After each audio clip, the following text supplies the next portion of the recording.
Daily Broadside day 475. You couldn't pay me $1 million to go to a Great Wolf Lodge. Bunch of nasty ass kids.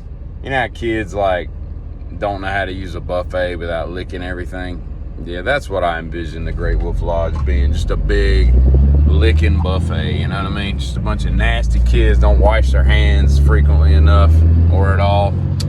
Nope, that coupled with the urine-soaked everything, including the water in the pool and long lines, exorbitant pricing, the old hotel gouging. No thank you, no thank you. That's a lot like a local Disney. My children do not even know that Disney exists because I made a point never to let them know that it exists for fear of them wanting to go and me having to break their heart and saying, I'm not spending $7,800 in 4 days for y'all to look at a bunch of mice. It's just dumb. So that's a hearty no for me. I was watching a day in the life of a fire watcher yesterday. I don't know why. And I remember taking those surveys they give you in like middle school about, or maybe pre-high school, like before you get to high school. I don't know what it is. I don't know what the hell pre-high school is. I guess that would be middle school. But and it basically like you fill out all this question stuff and it tells you what you'd be good at doing. And like without exception, I think everybody qualified for fire watch. Fire watcher was actually a job on there. I remember, man, they pay you to just look for fire. That's the stupidest job I've ever seen in my life. I don't know. And apparently it doesn't pay very much. So that doesn't really sweeten the pot, but you know, you go out to this big tower up on a ridge, and I'm sure the views are spectacular, but this would be me, right? I would, you know, get out of the sun because you're up in that tower. It's got to be kind of hot, you know, and so I'd go put like a hammock down in some trees at the base of the tower where I couldn't see the fire. I mean, it is what it is, you know, some things don't work out, but it'd be me like reading a book, falling asleep in a hammock. Damn fire would happen, you know. The guy would check the fire for like every 30 minutes. He's like, then I'd go do a lookout, and he's looking through his, you know, little binoculars and all. And I imagine that takes about 40 seconds to just kind of scan the horizon and go back to doing what you're doing. You're basically just interrupting reading every 30 minutes. But I'd be off doing something, you know, picking fresh berries or something, a little berry basket, you know, doing something stupid. And then I'd climb back up a stupid tower. I'd smell smoke, and you know, could you imagine like missing the one fire? Like if you did that job for 35 years, you're not gonna find many fires, you know. And if you miss the one fire that you should have caught, you're never gonna hear the end of it. Like at the fire watching conventions, you know, you got to go to the Hampton Inn in Detroit, and they have the annual convention of all the fire watchers, and you know you get to go because you've been in the biz for, you know, a couple decades, and you show up and you're like, hey, where do you do it? I'm like, oh, I'm out in outside of Denver, and I'm in Wyoming and Utah. It's all four corner states. I mean, that's the only way you look for fire. We don't have that crap around here and all thing. But anyway, and you're sitting there, and then they'd be like, oh, you're that guy that burned down half of Denver County or whatever county Denver's in. I think it's probably not Denver County, but and you know, you would be like the laughing stock of the fire watching industry. And I mean, you had one job. That was basically, you had one job, you know, and you failed at it because you were out picking berries. And it doesn't matter how deliciously juicy the berries were. You could never explain that. I think Wilford Brimley driving that Corvette. That dude looks like Wilford Brimley, but he's dead, and I don't think he drove a Corvette.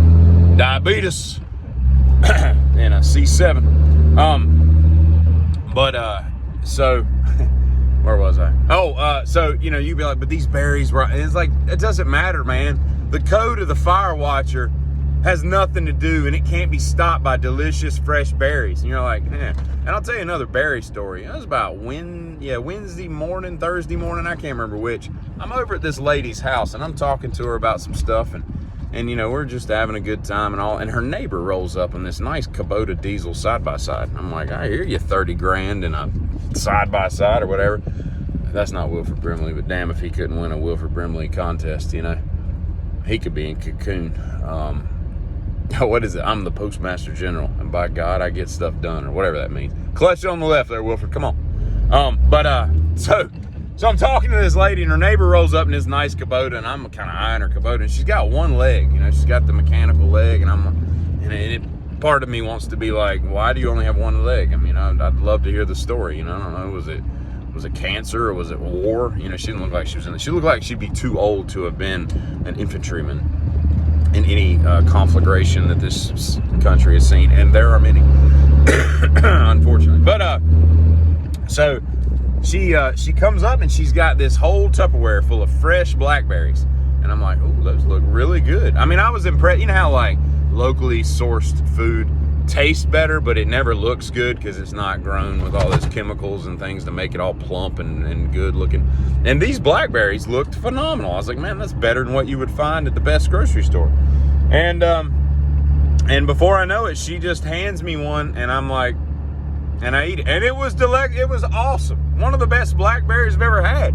But the whole time I'm sitting there going, she's got these two like some kind of pug twins that are sitting in the front seat of the Kubota diesel, and I'm like, I don't know where her hands have been. I know they've been on that steering wheel, and God knows they don't wash that steering wheel. And so and she hands me another one, and so I'm eating that. Have you ever eaten out of a stranger's hand? Like, I've never met this lady before. I don't even know what her name was. One-legged Sally is what I call her. But delightful lady, grows some hell of some fruit. But I'm sitting there just eating out of her hand like I'm some deer that's just trusting humans. I've come out of the woods to smell the human, and I just walk right up, and after a couple days of getting closer and closer, I'm just nibbling out of its hand, and one-legged Sally just handing me berries. I do like it when people that miss limbs like that have such a good attitude, because she was a delightful person to be around. And I didn't taste anything, because about the third berry, I kind of swished it around my mouth, and I was like, does this taste like anything I shouldn't be eating? And I didn't taste any germs, so maybe I'm fine, but I'm still here, and it's been 2, maybe 3 days. I don't know what today is, but it was Wednesday or Thursday that this happened. Today is Saturday. Today is Saturday. Sábado en la mañana. All right. So anyway, y'all have a good one. I've rambled enough.